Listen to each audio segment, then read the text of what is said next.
ஒரு கிராமத்தில் ராஜா என்ற விவசாயி மற்றும் அவன் மனைவி சந்திரா எளிய வாழ்க்கையை நடத்தி வந்தனர். அவர்கள் ஒரு சிறிய நிலத்தில் விவசாயம் செய்து தங்கள் வாழ்க்கையை சிறப்பாக வாழ்ந்து வந்தனர். ஆனால் ராஜாவின் வாழ்க்கையில் எப்பொழுதும் ஏதோ ஒரு குறைபாடாக இருந்தது.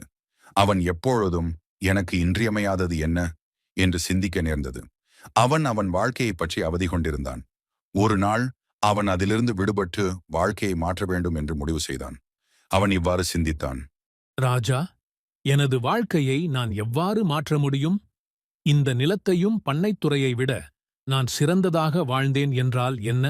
அந்த இடத்தில் சந்திரா அவன் மனதில் அப்படிப்பட்ட சிந்தனை போதுமானது என நினைத்துக்கொண்டு அவன் மனதை மாற்றுவதற்கு உதவ முடிவு செய்தாள்.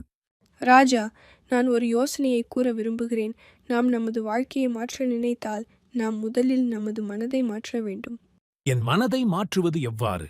நாம் எப்போதும் நம் குறைகள், நம் அவசரங்கள் மற்றும் நம் பற்று முனைவு பற்றி சிந்திக்கின்றோம்.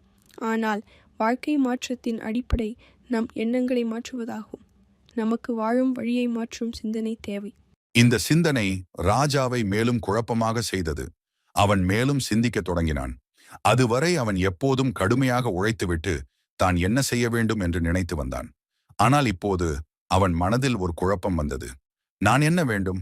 நான் என்னை கேட்கும்போது என்னுடைய திறன்கள் என்ன? ஒரு நாளில் அச்சமில்லாமல் அவர் தன் கேள்வி கியாண்டு கிராமத்தில் உள்ள ஆசிரியர் குமார் அவரை சந்திக்க முடிவு செய்தார். ஆசிரியர் குமார், நான் எப்போதும் உழைக்கின்றேன். ஆனால் எனக்கு உண்மையில் சந்தோஷம் இல்லை. எனக்கு என்ன செய்ய வேண்டும்? உனக்கு சந்தோஷம் தேவை என்று சொல்கிறாய். ஆனால் நீங்கள் உங்களுக்கு உதவி செய்யும் மிக முக்கியமான ஒரு காரியத்தை தவறாக புரிந்து கொண்டு இருக்கிறீர்கள். உனக்கு சந்தோஷம் தேவை என்றால் உன் மனதை மாற்றி அதில் புதிய வழிகளை பார்ப்பதுதான் முக்கியம். உன் சொன்னது எனக்கு புரிகின்றது. ஆனால் நான் என்ன செய்ய வேண்டும்? நாமெல்லாம் எந்த ஒரு மனப்பாவனையோ தோல்வியோ அல்லது குழப்பமோ இருக்கும்போது அதைப் பற்றி எவ்வாறு சிந்திக்கின்றோமோ அதே வழியில் அதை கண்டுபிடிக்கின்றோம். ஒவ்வொரு மனிதனும் உன் வாழ்க்கையை மாற்றும் பொறுப்பு உன்னிடம் மட்டுமே உள்ளது. ராஜா குமார் ஆசிரியரின் வார்த்தைகளை கவனமாக கேட்டான். அதன் பிறகு அவர் தனது மனதில் ஏற்பட்ட பதிலை உணர்ந்தான். அவன் திரும்பி வீட்டுக்கு வந்தான். அந்த தினம் ராஜா வீட்டிற்கு வந்து சந்திராவிடம் சொன்னான். சந்திரா, இன்று நான் புதிய ஒரு உண்மையை கற்றேன்.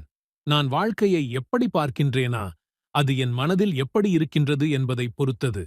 நான் அப்பொழுதுதான் உணர்ந்தேன், எனக்கு இருக்கின்றதை நான் எப்படி பார்ப்பதையும் என்னுடைய மனது அதை எவ்வாறு செயலாக்குகிறது என்பதை பற்றி எனக்கு தெரியவில்லை. அதுதான் வாழ்க்கையின் மெய். எப்போது நமது மனதை சரியாக வைத்தால் எந்த ஒரு சிக்கலிலும் எளிதில் விடுவோம். சந்திராவின் வார்த்தைகள் ராஜாவின் மனதை மாற்றியிருந்தன.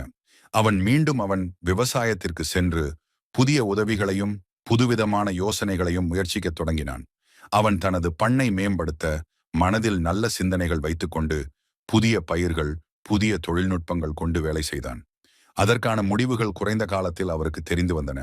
அவனுடைய நிலம் வளரும் தளராத மாதிரி இருந்தது. ஆனால் இப்போது அவன் பணியில் முழுமையான சந்தோஷத்தையும் உறுதிப்பாட்டையும் கண்டுபிடித்தான். அதே சமயம் அவன் மனதில் பல்வேறு பயனுள்ள எண்ணங்களும் இருந்தன. இப்போது ராஜா அடுத்த சில மாதங்களில் தனது வாழ்க்கையில் முன்னேற்றத்தை பெற்றுக்கொண்டார். அவன் என்னை சிந்திக்கக்கூடிய புதிய வழிகளை கண்டுபிடித்தான். அவன் எப்போதும் உணர்ந்திருந்ததை மாற்றியும் சந்திரா மற்றும் ஆசிரியர் குமார் அவர்களின் அறிவுரைகளின்படி அவர் தனது பயணத்தை மாற்றினான். மனது மாற்றுவது வாழ்க்கையை மாற்றும் வழியை காட்டுகிறது. நம்முடைய எண்ணங்கள், செயல்கள் மற்றும் மனப்பாட்டே நமது வாழ்க்கையின் முன்னேற்றத்திற்கு அடிப்படையாகும். நாம் எவ்வாறு சிந்திப்போமோ அதேவாறு எமது வாழ்க்கையை உண்டாக்குவோம்.